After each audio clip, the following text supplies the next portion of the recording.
आज आज के लेक्चर में हम लोग कुछ और भी सवाल करेंगे हाइट्स एंड डिस्टेंसेस से रिलेटेड, जो कि पिछले लेक्चर से हम लोग कर रहे हैं। कई सारे सवाल बनाए और आज भी कुछ सवाल हम लोग बनाएंगे।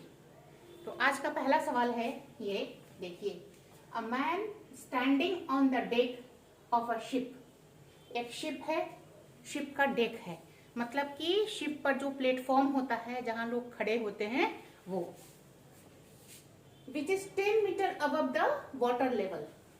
तो पानी का जो लेवल है वहां से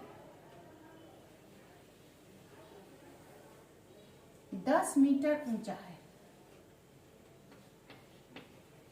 ये वाटर लेवल है और यहां से 10 मीटर ऊंचा ये डेक है, और इस डेक पर एक आदमी खड़ा है, यहां से वो देखेगा। Observes the angle of elevation of the top of a hill। तो एक हिल है और उसका एंगल ऑफ एलिवेशन, तो एंगल ऑफ एलिवेशन हमको बनाना है तो हॉरिजॉन्टल से बनेगा, ये यहां से बनेगा, मतलब ये इसका नॉर्मल साइड है, और हिल के टॉप को देखने के लिए इसको आई को उठाना पड़ेगा इस एंगल से, तो ये एंगल ऑफ एलिवेशन यहां बनेगा। और दिस इज 60 डिग्री, ये 60 डिग्री है। और इसके बाद कहता है angle of depression of the base of the हिल। तो ये हिल है, इसका ये बेस है, इसको भी यहां से अगर देखता है तो इसको अपनी आंख को झुकाना पड़ेगा, और कितने डिग्री से झुकाना पड़ेगा? 30 डिग्री से झुकाना होगा।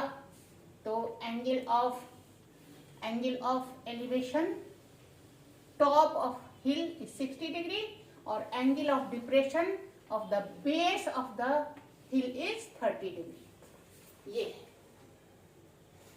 तो find the distance of the base of the hill from the ship.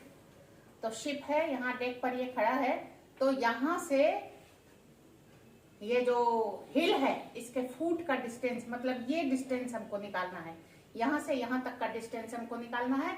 And the height of the hill, height of the हिल, ये वाटर लेवल है, इसके ऊपर जमीन है, और फिर ये खुला आसमान है, तो कितना ऊंचा पहाड़ है ये हमको पता लगाना है। ये अगर 10 सेंटीमीटर है और ये दोनों हॉरिजॉन्टल होने से पैरेलल हैं तो ये भी 10 होगा। इसको अगर x मान लें और इसको y, ये भी y होगा। तो x और y दोनों हमको निकालना होगा। x निकाल के उसमें 10 जोड़ेंगे तो हाइट ऑफ हिल निकल जाएगी, और y का वैल्यू निकालेंगे तो डिस्टेंस निकल जाएगा कि हिल का फुट और जहाज, इन दोनों के बीच कितना डिस्टेंस है। तो इन बातों को थोड़ा सा डिस्क्राइब करें, जैसे हर एक सवाल में करते हैं। ए बी हो गया, सी हो गया, डी हो गया, ई हो गया। तो ए बी क्या है? A B height of deck, height of deck ये है 10 मीटर, और ये इक्वल टू हो जाएगा ईडी, ये भी 10 मीटर। और C D height of hill, height of hill जो कि हमको निकालना है। Let CE equal to x metre and AE equal to BD equal to y metre. दोनों हॉरिजॉन्टल हैं और ये 10 मीटर है, इक्वल भी है, ये भी y है तो ये भी y है। तो पहले की तरह दो ट्रायंगल्स हैं हमारे पास, दो राइट ट्रायंगल्स जिनका हमको काम है। एक तो ये है ACE और दूसरा है AED। चाहे तो हम ABD ये भी ले सकते हैं। यहाँ 30 डिग्री का एंगल बन रहा है तो यहाँ भी अल्टरनेट एंगल 30 डिग्री बनेगा। तो इन दोनों में से कोई भी ट्रायंगल यूज करें, एक ही बात है। तो from right triangle ACE tan 60 degree equal to x by Y. इस ट्रायंगल में tan 60 degree equal to this opposite side perpendicular by base. tan 60 degree कितना हुआ, √3 equal to x by Y, या x इक्वल टू √3y। एक result हमको ये मिला। अब जो दूसरा ट्रायंगल है जिसमें 60 डिग्री, जिसमें 30 डिग्री का एंगल बन रहा है, उसको देखेंगे। तो अब from right triangle AED tan 30 degree, देखिए tan 30 डिग्री, इसके सामने ये साइड है अपोजिट, तो ये हो गया ED बाई वाई, और ED कितना है, 10 है, तो 10 by Y, ED by Y that means 10 by Y, ये हो गया। तो tan 30 degree is 1 by √3 equal to 10 by Y, और y का वैल्यू हम यहां से लिख सकते हैं x by √3, therefore x by √3 equal to 10 √3, तो देयरफॉर x इक्वल टू 10 और √3 इंटू √3 इज 3, तो 10 इंटू 3 दैट इज 30 मीटर। ये डिस्टेंस हमारा इस तरह से निकल गया 30 मीटर।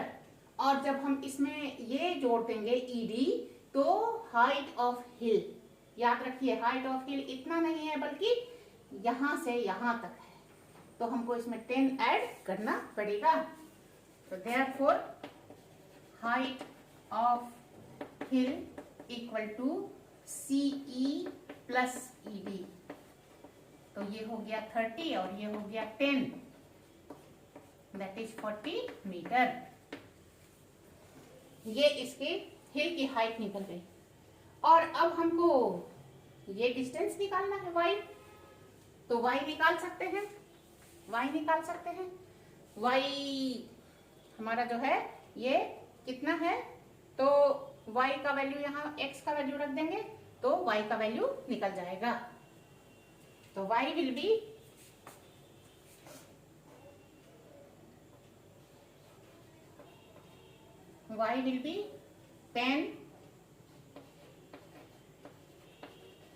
टेन √3 मीटर, है ना। यहां से देखिए, यहां से y निकाल सकते हैं, इधर से भी निकाल सकते हैं x का वैल्यू रख करके, यहां से भी निकाल सकते हैं y इक्वल टू 10 √3, तो y का वैल्यू हो गया 10 √3 metre. Therefore distance between ship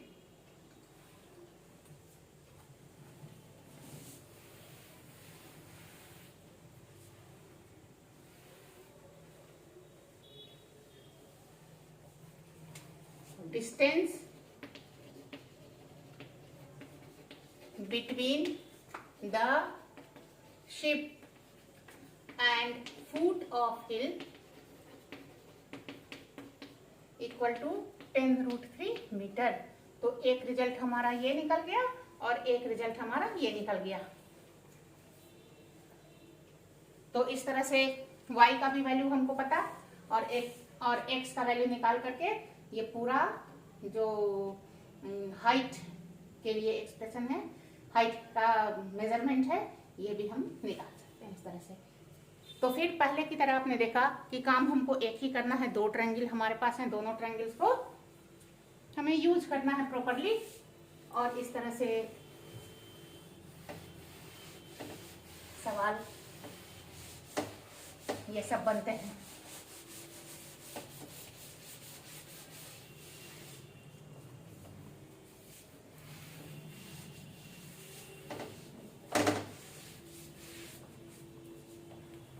अगला जो सवाल है वो ये देखिए the angle of elevation, the angle of elevation of a cloud, from a point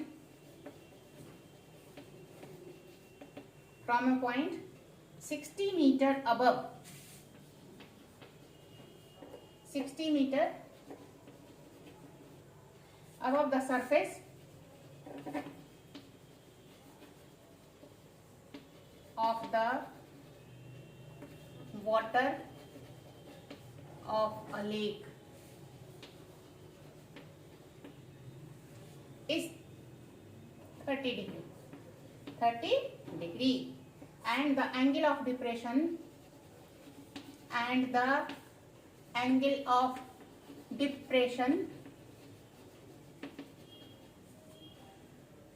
of its shadow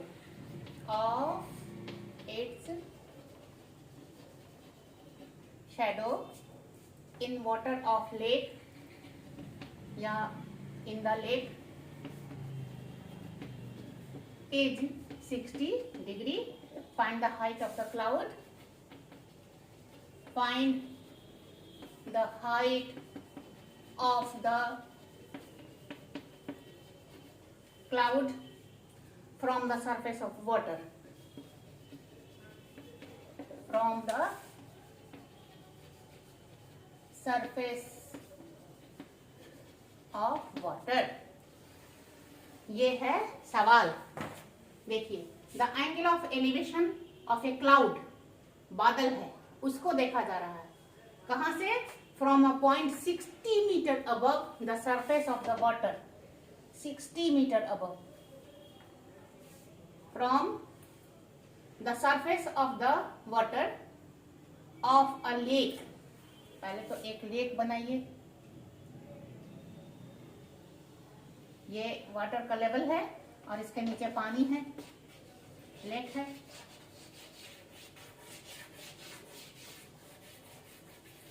पानी है ना, यहाँ वाटर है पूरा, और ये वाटर का लेवल है।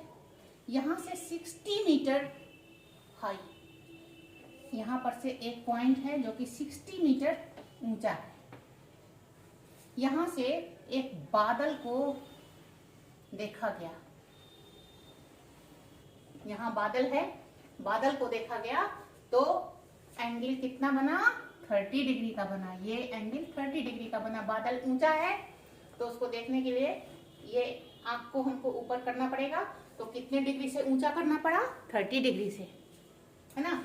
और फिर नेक्स्ट कहता है angle of depression, angle of depression of its shadow in the lake. तो पानी के अंदर बादल की जो छाया बनेगी तो कहां बनेगी, कितने नीचे बनेगी? तो रिफ्लेक्शन होगा। रिफ्लेक्शन पानी में कहां होगा? जमीन से जितना ऊंचा है बादल उतने ही गहरे उसकी इमेज बनेगी। मतलब कि अगर ये हमारा वाटर लेवल है, यहाँ बादल है, ये जमीन से बादल की ऊंचाई है, तो इतने ही नीचे इसके इमेज बनेगी, यहाँ इसकी छाया बनेगी। तो ये 60 अगर हो, ये भी 60, और ये अगर h हो, h, तो ये पूरा जो है हमारा ये 60 प्लस h हो जाएगा। ये डिस्टेंस यहाँ पर बादल का शैडो बनेगा रिफ्लेक्शन होकर के। तो अब जो एंगल ऑफ डिप्रेशन है वो कितना है? तो वो है 60 डिग्री, वो है 60 डिग्री। देखिए ठीक से, ये झील है, पानी है, ये उसकी सतह है पानी की, और उससे 60 मीटर की ऊंचाई पर होकर के बादल को देखा जा रहा है, तब एंगल बनता है 30 डिग्री का। और वहीं से पानी में इसके रिफ्लेक्शन को देखा जा रहा है, शैडो को देखा जा रहा है, तो एंगल ऑफ डिप्रेशन बनता है 60 डिग्री का। सबसे पहले हमको ये मालूम होना चाहिए कि वाटर लेवल के ऊपर जो बादल की ऊंचाई है उतनी ही गहराई में पानी के अंदर ये शैडो बनेगी, और इसलिए ये 60 और h मिला के 60 प्लस h है, तो यहां से ये डिस्टेंस भी 60 प्लस h होगा। ये क्लियर? और यहां जो 60 डिग्री का एंगल बन रहा है वो इस ट्रायंगल में बन रहा है, ये इस बड़े वाले ट्रायंगल में। तो यहां से यहां तक का डिस्टेंस कितना हो जाएगा? ये पूरा डिस्टेंस, ये 60 प्लस h है और फिर ये 60 है, तो 60 और plus 60 plus h, that is 120 plus h, इतना हो जाएगा ये डिस्टेंस टोटल। मतलब ये जो ट्रायंगल है इसका ये साइड, ये इस साइड की लंबाई हो जाएगी 120 प्लस h। तो अब जरा इसको लिख लिया जाए थोड़ा। A है, B है, C है, D है और E है। देखिए एक्स वाई ये क्या है? वाटर लेवल है, इसके नीचे पानी है। A X equal to 60 metre, 60 metre है और उतना ही CD है, उतना ही CD है, क्योंकि ये भी हॉरिजॉन्टल है, ये भी हॉरिजॉन्टल है, पैरेलल है, तो ये 60, तो यहाँ भी 60। फिर late BC equal to H. Therefore, height of cloud from water level equal to 60 plus H, इतना मीटर होगी, ये 60 plus H, and therefore the height of shadow in the water, ये कहां से कहां तक हो जाएगा? D से E तक, और ये भी हो जाएगा 60 प्लस H मीटर। जिस तरह से प्लेन मिरर में जितने दूर आप रहिएगा मिरर से, मिरर के अंदर उतने ही दूरी पर इमेज बनती है, वैसे ही यहां पर होगा। तो therefore CE equal to CD plus DE, मतलब कि 60 plus H, that is 120 plus H, इतना मीटर। ये पूरा डिस्टेंस यहाँ से यहाँ तक हो गया। तो ये हमारी सारी तैयारी हो गई, और अब हमको मेन काम करना है, और मेन काम वैसा ही है जैसा हमेशा करते रहे हैं। ये दो ट्रायंगल्स हैं, दोनों ट्रायंगल्स को हमको यूज करके h का वैल्यू निकालना है, और h का वैल्यू निकालेंगे और इसके बाद उसमें 60 ऐड करेंगे तो हाइट निकल जाएगी। यही काम करना है। तो अब दोनों ट्रायंगल में देखिए, इन राइट ट्रायंगल ABC, इसको अगर y मान ले तो tan 30 degree equal to h by y, ये हो जाएगा। और इसलिए 1 by root 3 equal to h by y, या y equal to root 3h। देखिए y equal to root 3h। तो इस ट्रायंगल से हमको ये एक रिजल्ट मिला, और अब दूसरे ट्रायंगल से भी हमको एक रिजल्ट मिलेगा, और दोनों को मिला करके हमारा जवाब आएगा। तो अब इन राइट ट्रायंगल ACE, ये देखिए ACE, इसमें tan 60 डिग्री क्या हो जाएगा? This CE by CA। तो tan 60 degree equal to CE by CA। तो CE हमारा कितना है? 120 plus H, root 3 equal to 120 plus H by Y।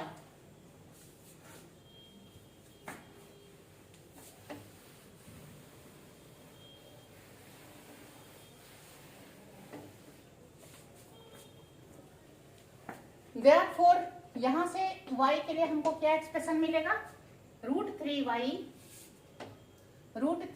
Equal to 120 plus h, और इसलिए y equal to 120 plus h by √3. √3y equal to 120 plus h, therefore y equal to this much. अब इन दोनों को compare अगर हम करें 1 and 2,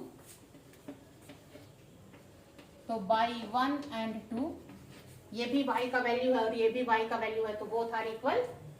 तो √3h equal to 120 plus h by √3, और इधर मल्टीप्लाई हो जाएगा तो 3h हो जाएगा, equal to 120 plus h, therefore 2h equal to 120 and therefore h equal to 60.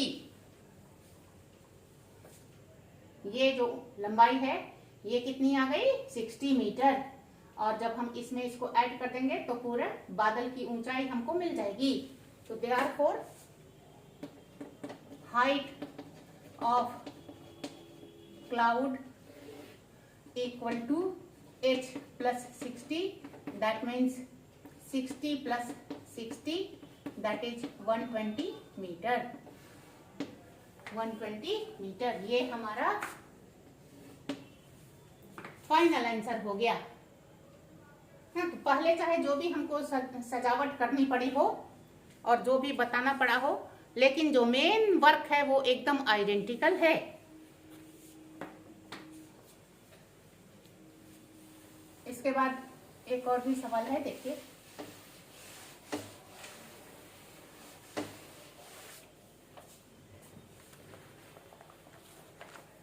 ये है the angle of elevation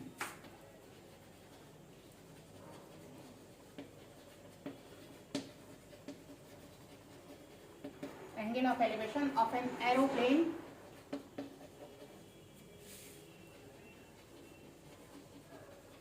from a point on the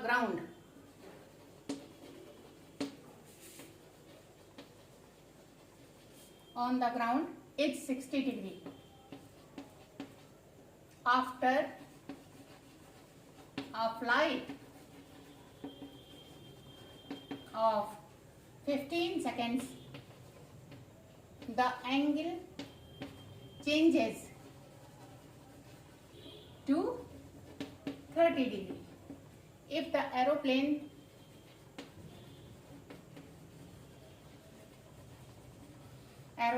is flying at a constant height of 1500 √3 meter, find the speed, find its speed in kilometre per hour. Kilometre per hour. देखिए ये सवाल, इसमें height भी नहीं पूछ रहा है, distance भी नहीं पूछ रहा है, पूछ क्या रहा है, तो स्पीड पूछ रहा है ना. देखिए सवाल, the angle of elevation of an aeroplane from a point on the ground. Ground पर एक पॉइंट है और वहां से एक एरोप्लेन को देखा जा रहा है, तो एंगल बन रहा है 60 डिग्री. और after a flight of 15 second, 15 second जब ये उड़ गया तो एंगल चेंजेस टू 30 डिग्री. और साथ ही क्या कह रहा है कि if the aeroplane is flying eight a constant height, है ना, तो हाइट इसकी सेम है. ये 15 सेकेंड में मान लीजिए यहाँ पहुंच गया है, तो अब एंगल जो है वो कितना बन गया, एंगल बन गया 30 डिग्री, है ना. और हाइट जो है वो हमारा कांस्टेंट है 1500 √3 मीटर, ये हाइट है. तो find the speed in kilometre per hour. अब इस प्लेन का स्पीड हमको निकालना है, और वो भी किस यूनिट में, किलोमीटर पर आवर में. तो मान लीजिए ये पॉइंट ऑफ ऑब्जर्वेशन है, ये प्लेन का पोजीशन है पहला, और ये 15 सेकंड के बाद का पोजीशन है, ठीक है।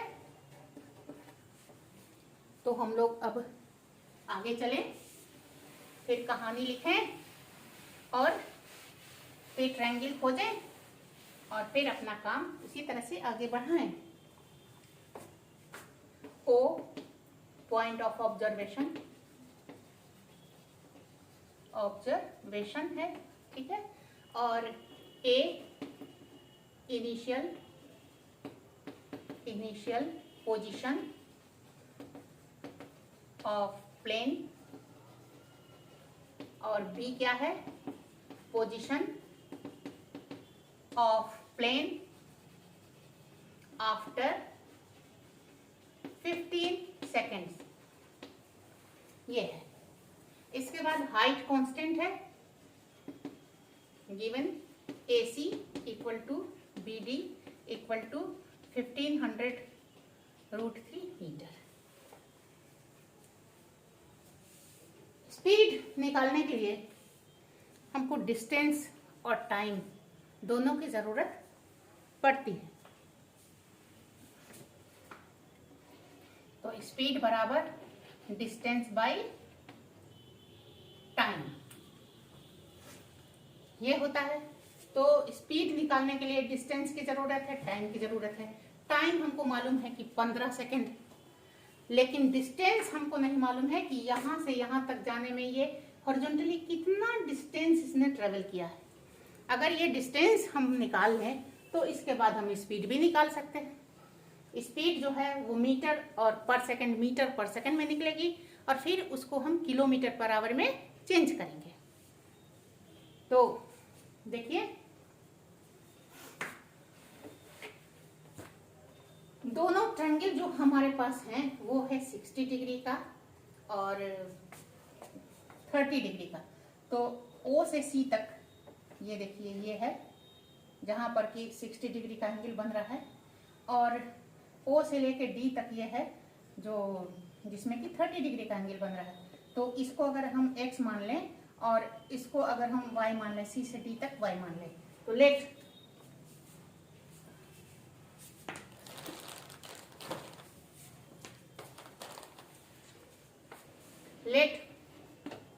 OC equal to x meter और CD equal to y meter. तो हमको एक्चुअली y का वैल्यू पता करना है जो कि AB के बराबर होगा। तो शुरू किया जाए बारी बारी से दोनों ट्रायंगल। तो फ्रॉम राइट ट्रायंगल AOC कितना एंगल बना, 60 डिग्री का है ना। तो tan 60 degree equal to AC by OC,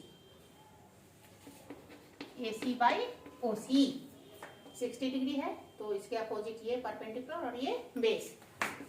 तो √3 इक्वल टू AC, AC है हमारा 1500√3 और ये है y, देयरफॉर y निकल गया 1500 मीटर डायरेक्ट।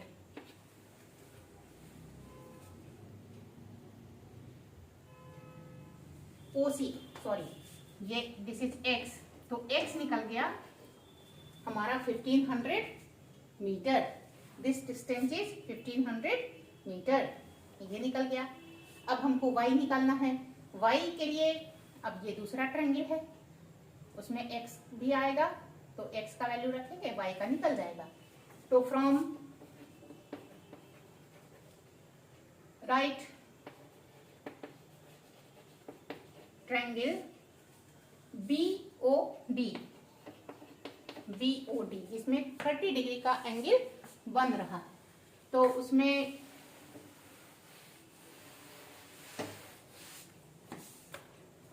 इसमें क्या हो जाएगा, tan 30 degree will be equal to BD by OD ये पूरा। इसका मतलब 1/√3 इक्वल टू BD 1500√3 और OD x प्लस y, और x का वैल्यू हम निकाल चुके हैं, उसको यहाँ पर पुट करेंगे, y का वैल्यू निकल जाएगा। Therefore x plus y equal to 1500 into √3 into √3 3 4500 and therefore y is 4500 minus x that is 1500, तो 3000 मीटर ये डिस्टेंस या ये डिस्टेंस हमारा निकल गया। तो जब डिस्टेंस पता चल गया और टाइम पता ही है तो अब स्पीड निकाल लिया जाए। स्पीड निकाल लेते हैं। देखिए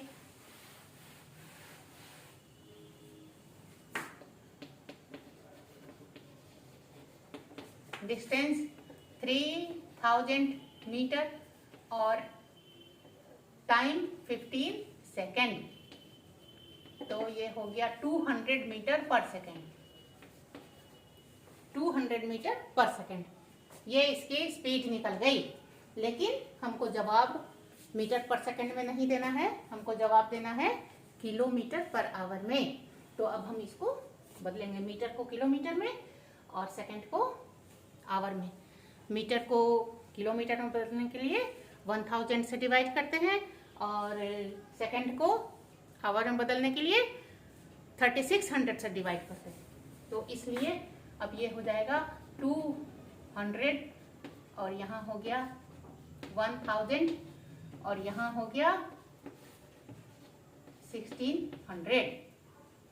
तो अब ये कट जाएगा,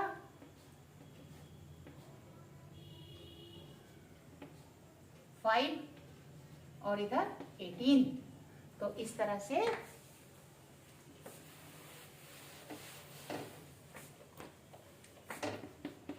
टू 200 ये ऊपर चला जाएगा और ये नीचे आ जाएगा 18/5 और अब ये हो गया किलोमीटर पर आवर।